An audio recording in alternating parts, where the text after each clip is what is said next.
Hello, my name's Madison and I'm 34 years old. My biggest dream growing up was to be a journalist, or at least work with magazines. I had a flair for writing and I became pretty well versed with trends. So it came as no shock when I pursued journalism and media in college. After I graduated, I steadily moved from one firm to another, but none of them were the big tabloids.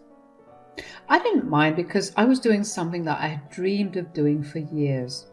Eventually, I landed in a pretty big firm and I felt like I had finally achieved the best that I could. A good 7 years had passed since graduating college, and at around 28, I met my husband Scott. Scott came from a pretty wealthy family that had their own business. I'm only mentioning this because his mother, Tricia, always hated and insulted me because she believed I was of a lower status than him, so I shouldn't have married him. Anyway, Scott and I dated for around 3 years before we decided to tie the knot. Like I said, Tricia, Scott's mother, was not happy with me. She always belittled me and made fun of the fact that I worked for a magazine and had a degree in journalism. I was pretty hurt and upset at first because that is no way to treat anyone. But for some reason, Tricia thought it was okay to do that to me. Scott always stood up for me against his mother. His father, Fred, also stood up for me whenever he was around to hear the things that Tricia said. I was grateful for both of them, but as the months wore on, I began to get used to Tricia's insults. Scott had even proposed we go low contact with her initially, but I didn't agree with that. Scott worked with his father, and if he stopped talking to his mother, that might make things awkward for Fred. Fred was truly an amazing person, and I didn't want him to be put in a position like that. I also didn't want Scott to cut his family off because of me. I learned to be okay with it, mostly because we only ever met Tricia twice a month at most. But that changed when Fred had to go overseas for some business project. Tricia made a big deal about not wanting to be alone, and so Scott and I agreed to let her stay with us until Fred got back. I had a gut feeling that I would regret it, but in my head, family always came first. Of course, it was hell to live with her when she constantly scrutinized and criticized everything I did, along with the insults that I had thrown in my face at all times. But I didn't mind all that as long as she never actually caused any damage to me. That changed, though, during one fateful week. I had a pretty big presentation coming up. We were redesigning a particular section of our magazine, and I was in charge of providing a good redo. That presentation was going to be the one that would decide if I was going to get a promotion. Of course, Tricia didn't know why it was important. I doubt her knowing would have changed her perception of me anyway. Since Tricia was staying with us, she saw just how stressed out I was about it. The night before my big presentation, I was talking to Scott about how anxious I was about my presentation when she overheard us and walked into the living room and decided to give her input. "This is a big deal. All of the big bosses will be watching me. I can't imagine just how scary this must be for you. I'm glad you had it relatively easier with your business, but this is such a different game. I'm so scared of messing everything up." "Hey, don't say that. You'll do great." I would love to believe that. I just feel so unsure of everything. What if I did a bad job with the presentation? I couldn't help but overhear the both of you talking. Mom, we're kind of having a private conversation right now." "Well, Madison, I just wanted to say that you have nothing to worry about. You most definitely do not have the skill set for anything, so you will most probably do bad tomorrow." "Excuse me?" "Look, just treat it as an opportunity to just stop working and become a housewife. At least that way you'll be deserving of my son. I can't believe he actually married a journalist." "Mom, you are severely overstepping boundaries right now. Get out." "You know what? I have no time for your nonsense, Tricia. I've bigger things to worry about than your opinion of me and my relationship with your son.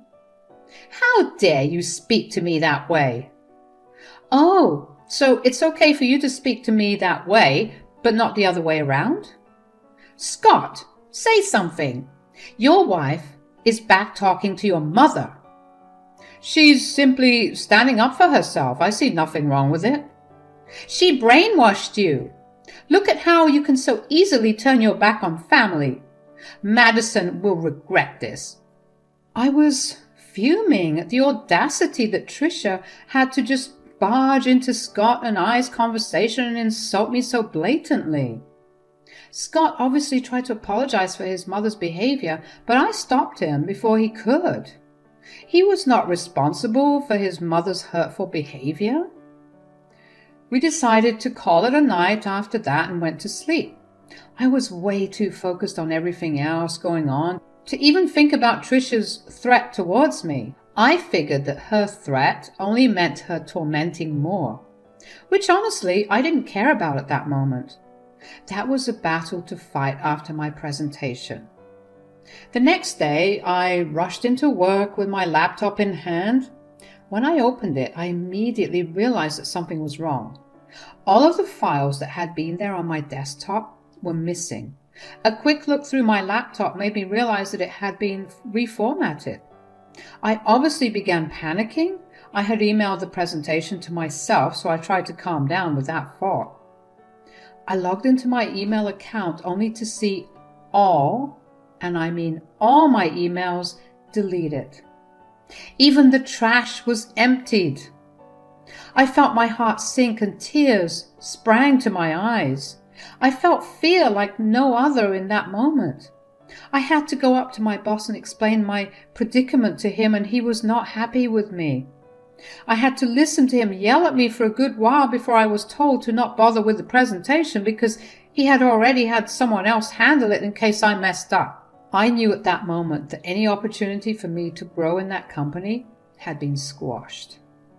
I couldn't believe that that was what my life had come to.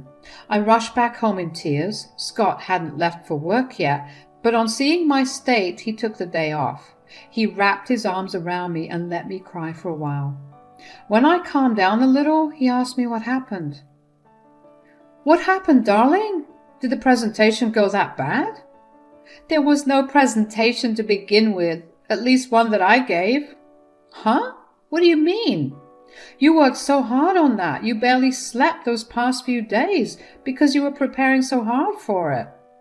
I know, but when I got there, I opened my laptop only to see that the entire thing had gotten reformatted.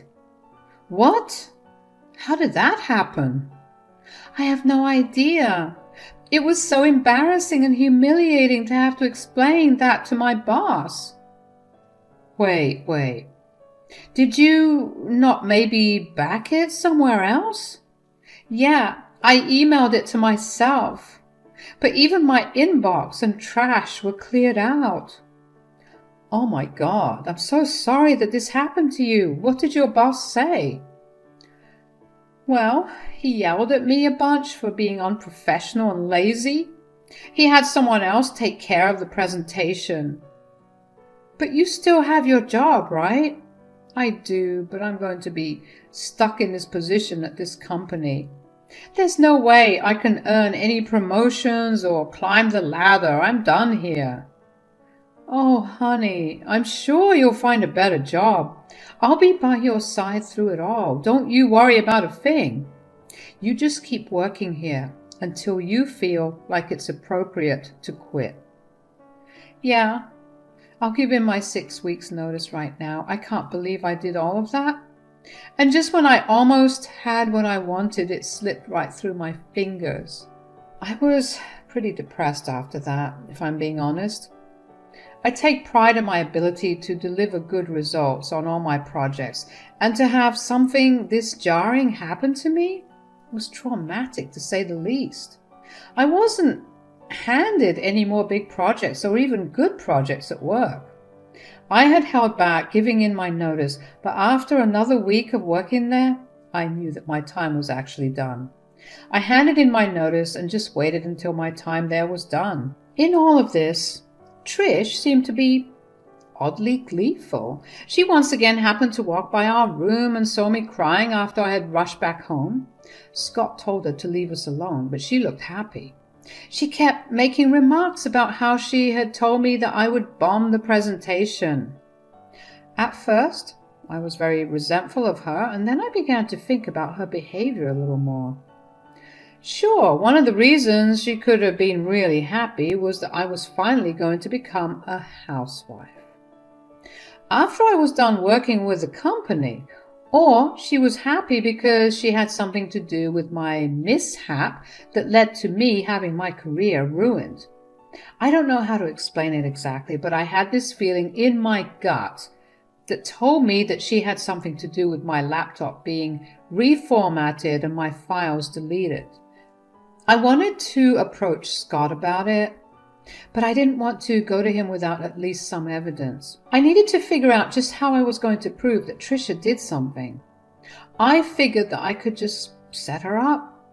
But before that, I got myself a hidden camera to set up in the office so I could capture Trisha sabotaging me. I ordered myself a camera that looked like a smoke detector, and I placed it on the ceiling. I connected it to my phone, and I was ready to go with my plan. The next part was somehow only informing Trisha about my upcoming presentation. That wasn't very hard to do. All I had to do was pace around in the office and look worried. Scott was still at work, and he had no real way of knowing what was going on. Trisha saw me pacing around and walked in to ask me what was going on. "What's going on? Why do you look so anxious again? Another project?" "Shh. Look, I need to tell someone about this, and since you asked, I've been given another opportunity to present my stuff, and I could be given a raise." "Oh, really?" "Yeah, and I'm really anxious about it because this really is my last time to make things right, and I have to do this properly." "Why aren't you telling Scott about this? Is it because your job is too embarrassing?" "No, it's because I don't want to get his hopes up. I feel like I disappointed him last time, and I don't want to do it again. Just keep it between the both of us, yeah?" "I'm not making any promises about that, although it'll be really fun to watch you crumble again tomorrow." "Why do you always wish for my downfall?" "I just think that you're better suited to being a housewife. That's way less embarrassing than whatever you're doing right now." "You know what? I don't have time for this, nor do I care about what you think about me.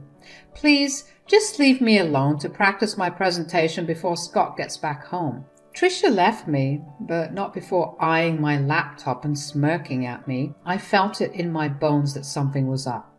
I waited a little while longer in the office and only walked away when Scott got back home. Trisha kept her mouth shut about my presentation, but she kept smirking at me during dinner. After Scott and I returned to bed, I opened the footage of the office on my phone and kept a watch on it in case I saw any movement.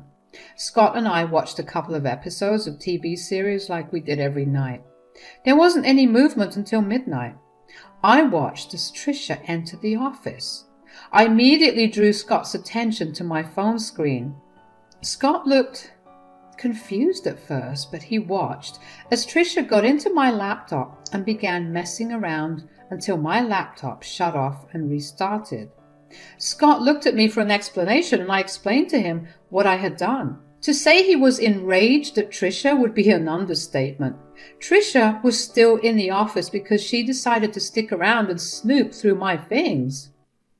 Scott got off the bed and stormed into the office. He threw open the door, and Trisha paled when she saw him. Scott did try his best to remain calm, so he just asked her what she was doing in the office.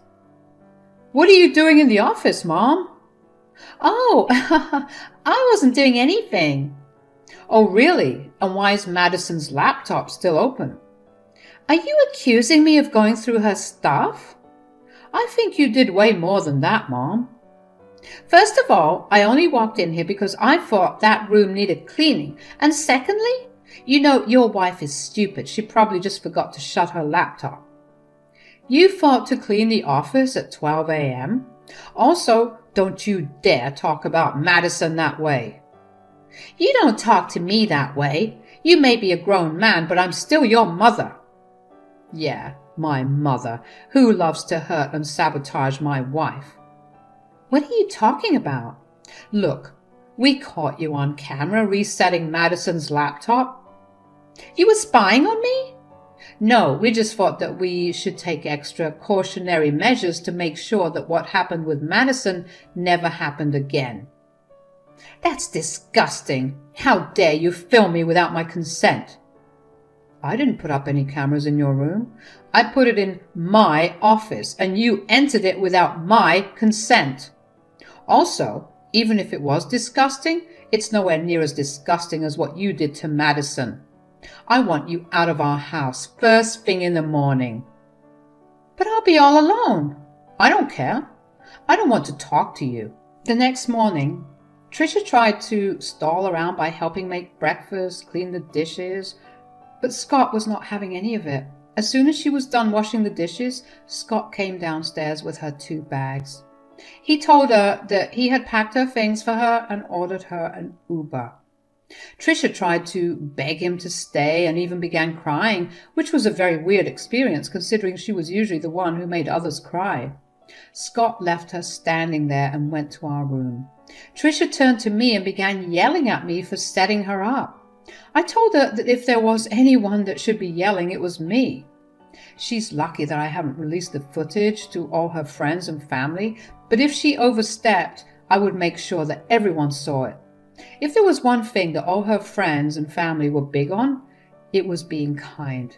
If they found out what she had done to me, she would lose them all. There was no way that she would risk that, so she immediately shut up.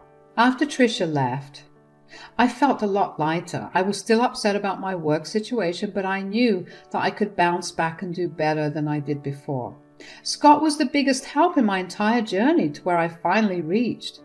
Once my notice period was over, I took some time off to not only rest, but also calibrate which direction I wanted to head in. The next few months were spent taking a bunch of courses on other niches in my field. I knew that if I focused on a particular niche and if I landed the right job, I could earn a lot more. I didn't want to expose Tricia, but after years of her belittling me, I wanted to rub it in her face just what I was capable of doing. I wanted to reach the heights that even she never got to see. And that's exactly what I did. Steve helped put in a good word for me in multiple places.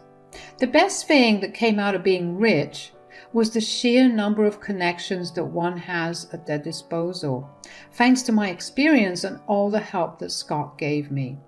I managed to land the position of chief editor in a very, very big magazine. I'm talking about a worldwide big-named magazine. The work was hard, but it was all worth it. Somewhere in my journey to becoming the chief editor, I forgot how I wanted to show Tricia what I was capable of. In fact, in those months, we hadn't had any contact with her. I knew that Scott still spoke with his father because, well, they worked together. But Scott hadn't heard much from or about his mother. His father, Fred, told him that she was upset at us about something, but refused to tell him what. At least Tricia took my warning seriously. But I had to meet her eventually, and it just so happened that my company was throwing a huge party for which a lot of big names were invited, including Tricia and Fred. Scott and I dressed to the nines, because for the first time we were both people who were big names. When we got to the venue, we were immediately spotted by Tricia and Fred. They waved us over and we greeted them. Tricia looked me up and down before smirking.